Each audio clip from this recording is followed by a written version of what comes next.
ভালে ভালে হওক চবৰে ইয়াত আহি বিয়া পাতক ৰাইজক কওক সংসাৰটো ভালদৰে শান্তিত যাওক।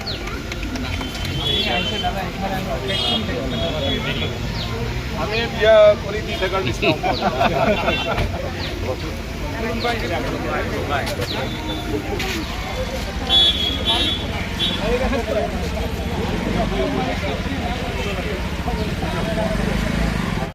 উপস্থিত থকা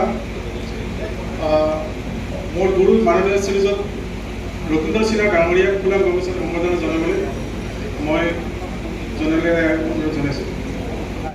জীৱনটোত আহি পালে সাংসাৰী জীৱন গৃহস্থ জীৱনটোত মানে প্ৰথম ষ্টেপ দিয়ে, প্ৰথম তাতে সোমায়, তাৰ পৰাই এটা ব্যক্তিৰ পৰিয়াল আৰম্ভ হয়। আৰু যিটো পৰিয়ালে আমাৰ ভৱিষ্যত, যিটো পৰিয়ালে আমাৰ দেশৰ নাগৰিক সমস্ত, যিটোৰ দ্বাৰাই আমাৰ ভৱিষ্যত প্ৰজন্ম। গতিকে ইয়াত আহি বিয়া পাতিলেতো আৰম্ভণিতে ভাল হ'ব, হয় না সন্তোষ দা? নদীবাৰীত এটাৰ নামটো যদিও বিবাহ ভবন, কিন্তু আমাৰ বিভিন্ন অনুষ্ঠান পাতাৰ ক্ষেত্ৰত যথেষ্ট সহায় হ'ব। মইতো কবিতা বাইদেউ ডাঙৰীয়াক অনুৰোধ জনাম, এতিয়া প্ৰত্যেকটা মিটিংটোৱে ইয়াতে লোৱা কৰক। আমাৰ সন্তোষ দা অলপ পইচা পাব, ৰেফাৰিং হৈ থাকিব, আৰু আমাৰ ইয়াত খোলা মনেৰে খুব শান্তি পৰিৱেশত মুকলিভাৱে আলোচনা হৈ থাকিব পাৰিব। গতিকে ইয়াতে আমি সভা সমিতি পাতি থাকিব লাগে। আমি পাতি নাথাকিলে, পইচা নিদিলে এইটো জীয়াই ৰাখিব নোৱাৰিব সন্তোষ দাই। ছিজনতো পাবই, কিন্তু ছিজনৰ বাদেও ইমান ডাঙৰ এটা ঠাই, পাৰ্কিঙৰো চব জেগা আছে। গতিকে সেইটো সকলোৰ কাৰণে উপকাৰজনক, চবৰ কাৰণে লাভৱান হ'ব। কোকৰাঝাৰৰ বহুত ডাঙৰ অভাৱ আছিলে, আৰু এই অভাৱটো সেইটোৰ দ্বাৰা পূৰণ হ'ল। গতিকে মই আজি এটা প্ৰগ্ৰাম ল'বলগীয়া আছিলে কোকৰাঝাৰত ক্লাছ 9-10 ছাত্ৰ ছাত্ৰীসকলক বিজ্ঞান আৰু মেথছৰ এটা এপ ডেভেলপ কৰা হৈছিলে।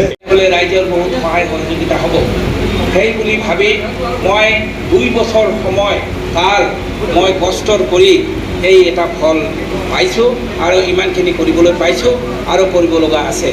আমি সঁচাকৈ আনন্দিত, গৰ্বিত যে আজি আমাৰ সন্মানীয় বিধানসভাৰ অধ্যক্ষ, লগতে আমাৰ ৰেউৰুৱা নাৰ্জাহাৰী ডাঙৰীয়া দেৱে, আমাৰ বিজেপিৰ তথা জ্যেষ্ঠ নেতা আমাৰ মাজত আহি উপস্থিত হৈছে, আৰু আমাৰ কোকৰাঝাৰ ডিষ্ট্ৰিক্ট বিজেপিৰ সভানেত্ৰী কবিতা বাইদেউ ডাঙৰানী, আৰু লগতে আমাৰ বাইদেউ প্ৰেমা নাৰ্জিহাৰী ডাঙৰীয়া দেও সমাজকৰ্মী, তেওঁ আজি এই সভাত উপস্থিত হোৱাটো আমি অতিকৈ আনন্দিত হৈছোঁ।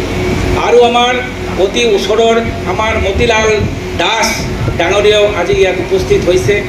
আমাৰ সংঘৰ অসম প্ৰান্তৰ বৌদ্ধ প্ৰমুখ ৰতীন্দ্ৰ সিনহাদাও ইয়াত আছে, লগতে আমাৰ পাৰ্থদা, আমাৰ ক্লাছ ফ্ৰেণ্ড কালীপদ চক্ৰৱৰ্তী, আমাৰ গোসাই ডাঙৰীয়া জেনেৰেল ছেক্ৰেটাৰী, আৰু অনিৰ্বাণ দাস, সকলোৱে বিজেপিৰ মুখ্য পৰ্যায়ৰ যিবিলাক নেত্ৰী, আৰু আমাৰ ট্ৰাইবেল মোৰ্চাৰ অসম প্ৰান্তৰ এক্সিকিউটিভ মেম্বাৰ লাচিম বড়ো ডাঙৰীয়াও আজি উপস্থিত আছে। সকলো সমাজকৰ্মীসকলে ইয়াত উপস্থিত আছে, আৰু লগতে আমাৰ সাংবাদিক ভাইটিসকল, বন্ধুসকলক মই অশেষ ধন্যবাদ জ্ঞাপন কৰিছোঁ যে এই প্ৰগ্ৰামত উপস্থিত হোৱাৰ কাৰণে। দে যাবাই আজি আমাৰ কোকৰাঝাৰ চহৰত আমি পঞ্চসাগৰ নামেৰে এখন ভৱন আমাৰ অসম বিধানসভাৰ মাননীয় অধ্যক্ষ আমাৰ বিশ্বজিৎ ডাঙৰীয়া দেৱে আজি ইনগ্ৰেশ্যন কৰিলে, সেইকাৰণে আমি নথৈ আনন্দিত হৈছোঁ। আমি সমূহ ৰাইজক আহ্বান কৰোঁ যাতে সকলোৱে আমাৰ এই বিবাহ ভ্ৰমণ আহি বিবাহ আৰু আমাক সহযোগিতা কৰে, ইয়াৰে আমি কামনা কৰিছোঁ। ধন্যবাদ।